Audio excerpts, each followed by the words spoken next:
नमस्कार दोस्तों, एक बार फिर आप सभी को आदि जीके में बहुत बहुत स्वागत है। मैं ईश्वर से यही अनुरोध करूंगा कि आपको हमारे वीडियो से कुछ ज्ञान अर्जित हो। तो गाइस, आपसे यही आशा रखूंगा कि आप हमारे वीडियो को शुरू से लास्ट तक ज़रूर देखिएगा और हमारे वीडियो में जो भी कमी आपको दिखाई पड़ता है वो प्लीज़ कमेंट में हमें ज़रूर बताइएगा, ताकि अगले वीडियो में उस कमी को सुधार पाऊँ और काफ़ी बेहतर वीडियो आपके आगे प्रस्तुत कर पाऊँ। अगर आपको हमारे वीडियो से काफ़ी सीख अर्जित होती है तो प्लीज़ हमारे चैनल को सब्सक्राइब जरूर कीजिएगा, ताकि जब भी हम कोई नई वीडियो को अपलोड करें तो आपको पता चलते रहे। यदि आप प्राचीन भारत के बारे में कुछ जानना चाहते हैं तो पीछे कुछ वीडियो हम अपलोड कर चुके हैं, तो आप पीछे जाके देख सकते हैं। तो हम चलते हैं आज के टॉपिक पे चर्चा करना प्रारंभ करते हैं।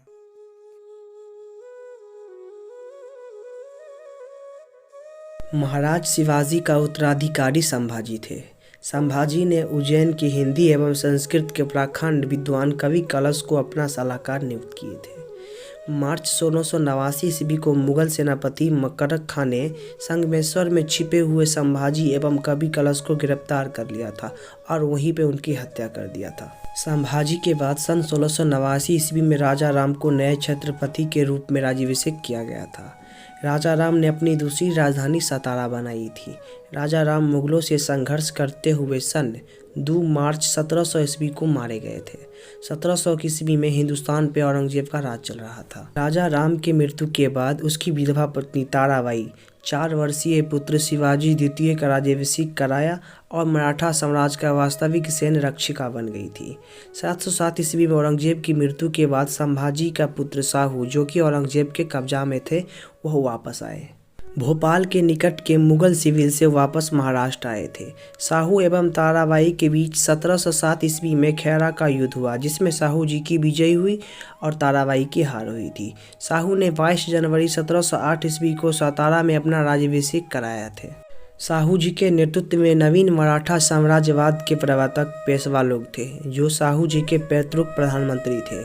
पेशवा पद पहले पेशवा के साथ ही वंशानुगत हो गया था। सन 1713 ईस्वी में साहू ने बालाजी विश्वनाथ को पेशवा बनाया था। इनकी मृत्यु 720 ईस्वी में हुई थी। इसके बाद बाजीराव प्रथम गद्दी पे आए थे।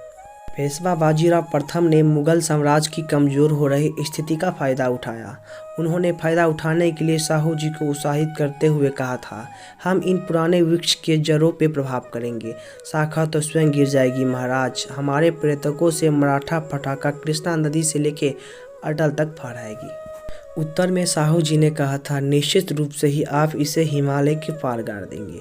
निस्संदेह आप योग्य पिता के योग पुत्र हैं। पलखेरा का युद्ध 7 मार्च 1728 ईस्वी को बाजीराव प्रथम एवं निजाम मुल्क के बीच हुआ था, जिसमें निजाम की बुरी तरह हार हुई थी। निजाम के साथ मुंगी सिब गांव की संधि हुई थी। दिल्ली पर आक्रमण करने वाला प्रथम पेशवा बाजीराव प्रथम था, जिसने 29 मार्च 1737 ईस्वी को दिल्ली पर धावा बोला था। उस समय मुगल बादशाह मोहम्मद शाह दिल्ली छोड़ने के लिए तैयार हो गए थे। बाजीराव प्रथम को मस्तानी नाम की स्त्री से बेहद ही प्रेम हो गया था। सन 1740 ईस्वी में बाजीराव प्रथम की मृत्यु हो गई थी। उनके मृत्यु के बाद उनका पुत्र बालाजी विश्वनाथ राजगद्दी पे बैठे थे। सन 1750 ईस्वी में संगोला का संधि के बाद पेशवा के हाथ में सारे अधिकार सुरक्षित हो गए थे। झचके की संधि बाजीराव तथा निजाम के मध्य हुआ था। बालाजी विश्वनाथ के समय में ही पानीपत का तृतीय युद्ध लड़ा गया था। यह युद्ध 14 जनवरी 1761 ईस्वी में लड़ा गया था, जिसमें मराठाओं की बुरी तरह हार हुई थी। इस हार का सहन न कर पाने के कारण 1761 ईस्वी में बालाजी विश्वनाथ आत्महत्या कर लिए थे। माधव नारायण प्रथम 1761 ईस्वी में पेशवा बने थे। इसने मराठाओं की खोई हुई प्रतिष्ठा को पुनः प्राप्त करने का पूरा प्रयास किया था। माधव नारायण प्रथम ने ईस्ट इंडिया कंपनी के पेंशन पर रह रहे मुगल बादशाह शाह आलम को पूर्ण दिल्ली की गद्दी पे बैठाए थे। मुगल बादशाह अब मराठों के पेंशन भोगी बन गए थे। पेशवा नारायण राव की हत्या उसका चाचा रघुनाथ राव ने करवा दिया था। अंतिम पेशवा राघोबा का पुत्र बाजीराव द्वितीय था, जो अंग्रेजों की सहायता से पेशवा बना था। मराठों का पतन में सर्वाधिक योगदान इसी का था। यह सहायक संधि स्वीकार करने वाला प्रथम मराठा था। प्रथम अंग मराठा युद्ध सन 1775 से 82 ईस्वी तक चला था। इसके बाद 1776 ईस्वी में पुरंदर की संधि हुई थी। इसके तहत कंपनी ने रघुनाथ राव के समर्थन को वापस लिया था। द्वितीय अंग मराठा युद्ध 1803 से 1805 ईस्वी तक चला था। इसमें भोसले नागपुर ने अंग्रेजों को चुनौती दी थी। इसके फलस्वरूप 7 सितंबर 1803 ईस्वी को देवगांव की संधि संपन्न हुई थी। तृतीय मराठा अंग युद्ध 1818 ईस्वी में हुआ था। इस युद्ध के बाद मराठा शक्ति और पेशवा के वंशानुगत पद को समाप्त कर दिया गया। पेशवा बाजीराव द्वितीय ने कोरेगांव एवं अष्टी के युद्ध के हारने के बाद मराठा शक्ति और पेशवा को बहुत कमजोर कर दिया था। हारने के बाद फरवरी 1818 ईस्वी में मेलकम के सम्मुख आत्मसमर्पण कर दिया था। अंग्रेजों ने पेशवा के पद को समाप्त कर बाजीराव द्वितीय को कानपुर के निकट बिठूर में पेंशन पर जीने के लिए भेज दिया था, जहां उनकी 1853 ईस्वी में मृत्यु हो गई थी। हाँ तो दोस्तों, आज के इस वीडियो में बस यहीं तक। आई होप हमारी वीडियो आपको काफ़ी अच्छी लग रही हो और कुछ ज्ञान अवश्य अर्जित की हो।